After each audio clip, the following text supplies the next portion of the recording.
O sorteio. Evangelho de João, comentário de Mário Persona. Jesus é levado para fora da cidade e pregado numa cruz. A profecia de Isaías se cumpre quanto aos seus parceiros na morte. Foi contado entre os transgressores, entre criminosos. Pilatos manda pregar sobre a cruz a ficha criminal de Jesus, escrita em grego, latim e hebraico, com o motivo da condenação: Jesus Nazareno, o Rei dos Judeus. A execução de Jesus é universal. O grego é a língua da cultura, das ciências, das artes, dos esportes e do comércio global da época. O latim do invasor romano é o idioma do poder civil, militar e judiciário. Até hoje o direito romano é ensinado nas escolas. O hebraico é a língua da religião do homem, em seu estado natural. Toda a civilização participa da execução e é executada por ela. Ao mesmo tempo, a cruz anuncia que o único crime pelo qual Jesus está sendo condenado é o de ser quem ele realmente é, o Rei dos Judeus. Porém, os judeus lhe dão uma cruz em lugar de trono, e espinhos por coroa. Um dia ele voltará para reinar por 1000 anos sobre o mesmo povo de Israel que o rejeitou, e todos os gentios que estiverem na terra nessa ocasião. Mas sua missão aqui não se limita a ser o Messias e Rei dos Judeus. Jesus está prestes a cumprir uma obra de valor eterno: tirar o pecado do mundo e salvar o pecador. A primeira carta de Pedro o chama de o Cordeiro sem mancha e sem defeito, conhecido antes da criação do mundo, revelado nestes últimos tempos. Antes que o mundo existisse ou que Adão fosse criado e arruinado pelo pecado, Jesus já estava preparado como cordeiro a ser sacrificado. O remédio para o pecado estava pronto antes mesmo da chegada da epidemia. Mesmo assim, as pessoas ainda procuram por uma salvação em coisas que só vieram a existir depois da criação do mundo. Quais? Religião. Religião é uma delas. A religião é a tentativa de religar o homem a Deus por meio de esforços humanos de compensação pelo pecado. Caridade, boas obras ou penitência são alguns dos seus recursos. Outra tentativa é buscar a salvação em uma instituição, seja ela chamada igreja ou com outro nome, ou em algum homem ou ídolo. A pergunta é simples: essas coisas existiam antes da criação do mundo? Não, então não servem. Deus não quer religar coisa alguma e nem nos fazer voltar ao estado de Adão. Deus quer pôr um fim no primeiro homem, Adão, e inaugurar uma nova criação em Jesus. Se alguém está em Cristo, é nova criação, diz em 2 Coríntios 5. Na cruz, Deus encerra uma etapa. Não é só Jesus que está sendo crucificado ali. Com ele morrem o homem, o mundo e o pecado. A cruz é o ponto final, onde a velha criação dá lugar à nova. Por isso, na cruz, Jesus diz: está consumado, está acabado. Nos próximos 3 minutos, vemos um sorteio aos pés da cruz. Em alguns minutos, Jesus será o alvo de toda a ira divina contra o pecado. Ele está prestes a morrer no lugar do pecador, sofrendo uma eternidade no lago de fogo condensado em 3 horas. Quando terminar, Deus se dará por satisfeito e o ressuscitará para a nossa justificação. Ele é o primeiro de uma nova criação. A morte veio por meio de um só homem, Adão. Também a ressurreição dos mortos veio por meio de um só homem, Jesus. Pois da mesma forma como em Adão todos morrem, em Cristo todos serão vivificados. Mas cada um por sua vez: Cristo, o primeiro, as primícias; depois, quando ele vier, os que lhe pertencem. O primeiro homem, Adão, tornou-se um ser vivente. O último Adão, espírito vivificante. O primeiro homem era do pó da terra, o segundo homem, do céu. Os que são da terra são semelhantes ao homem terreno, os que são do céu, ao homem celestial. Assim como tivemos a imagem do homem terreno, teremos também a imagem do homem celestial. Para Adão e Eva, a primeira evidência de que tinham pecado foi perceberem que estavam nus. Jesus é crucificado despido. E é nesta condição, sem um avental de folhas, sem um vestido de peles ou suas próprias roupas, que ele se coloca no lugar do pecador para receber a justa paga pelo pecado, em humilhação e vergonha, sem qualquer proteção contra o fogo do juízo de Deus que está prestes a cair sobre ele. Enquanto isso, os soldados sorteiam as poucas peças de roupa de Jesus. Eles ignoram que estão cumprindo a profecia do Salmo 22, versículo 18, que diz: dividiram as minhas roupas entre si e tiraram sortes pelas minhas vestes. Talvez os soldados queiram vender aquelas vestes. Eles não são diferentes daqueles que hoje usam das coisas de Jesus para enriquecer.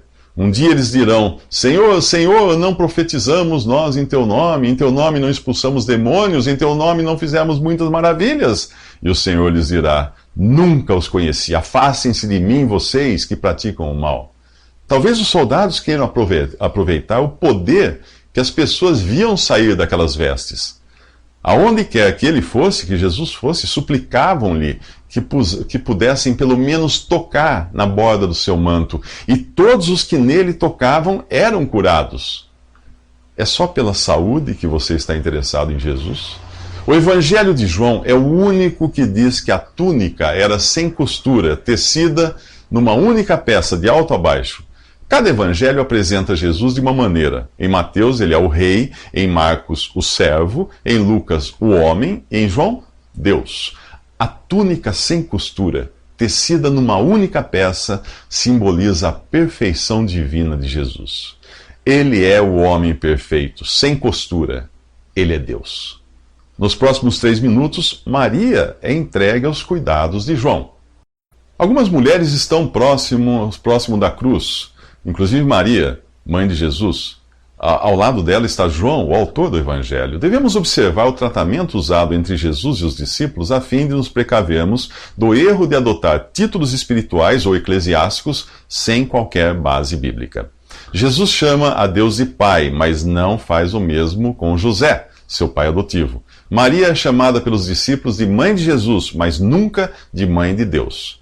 Jesus, por sua vez, não a chama de mãe, e sim de mulher, uma expressão equivalente a senhora. Depois que os judeus alegam que o poder de Jesus viria do príncipe dos demônios, ele rompe os seus vínculos naturais com Israel. Vemos isto quando avisam que sua mãe e irmãos o procuram. Sua resposta é: quem é minha mãe e quem são meus irmãos? E apontando para os discípulos, ele diz: aqui estão minha mãe e meus irmãos, pois quem faz a vontade de meu Pai, que está nos céus, este é meu irmão, minha irmã e minha mãe. A última referência a Maria é no capítulo 1 do livro de Atos. Ela não é mencionada nas epístolas que estão nas cartas que contêm a doutrina dos apóstolos para a igreja. Os discípulos não chamavam outros discípulos de pai, mas nós encontramos João e Paulo chamando de filhinhos a seus filhos na fé, aqueles aos quais eles pregaram o evangelho. O tratamento é, portanto, de mão única, pois o próprio Jesus ordenou: a ninguém na terra chamem pai, porque vocês só têm um pai, aquele que está nos céus. O catolicismo adota para os seus líderes o título de padre, que é pai em latim, numa clara desobediência à ordem de Jesus. Também usa o título Monsenhor, de origem francesa, que significa meu senhor. Porém, Paulo ensina: para nós há um único Deus, o Pai, e um só Senhor, Jesus Cristo. Nós vemos os discípulos chamarem Jesus de Senhor, mas nunca de amigo. Só ele podia chamá-los de amigos, por revelar a eles coisas que só um amigo deveria saber.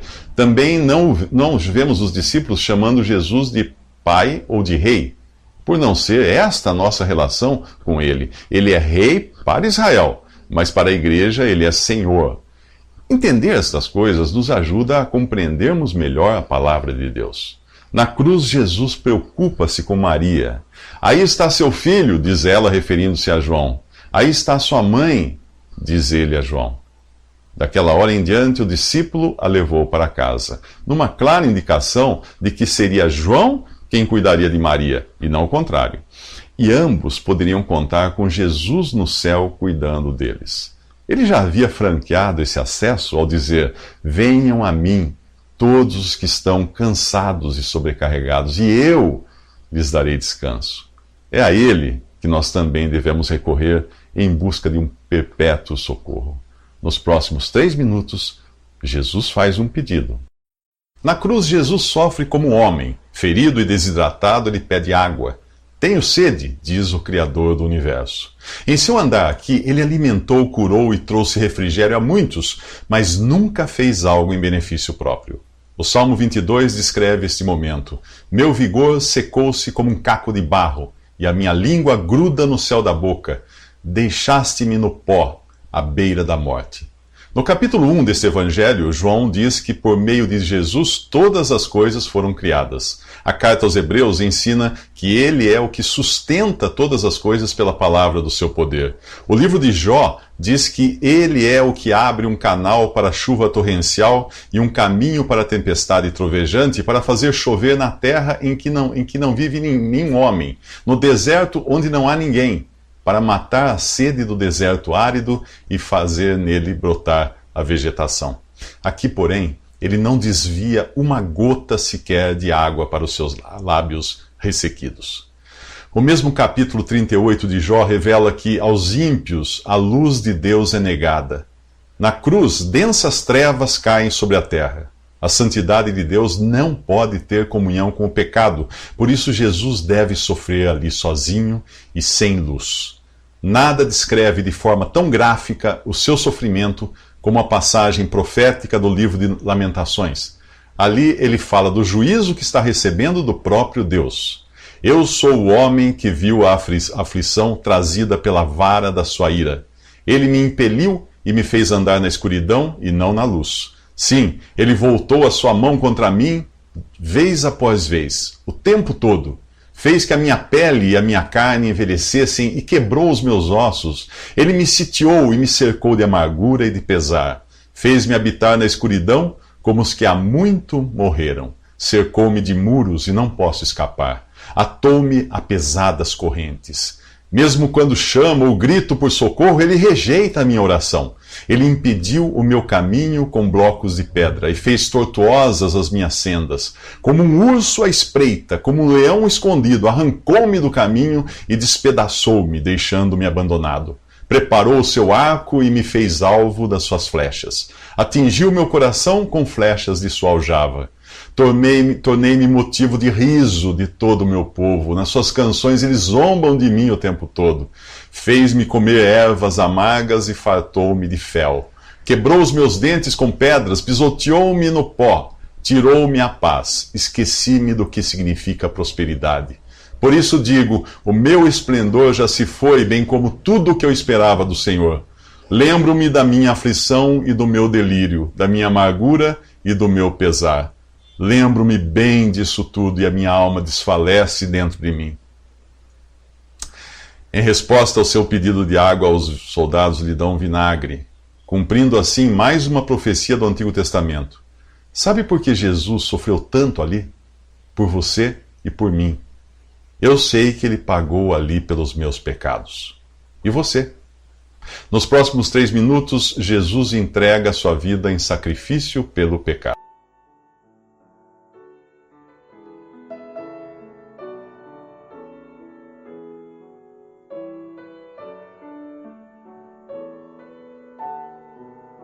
Visite Respondi.com.br.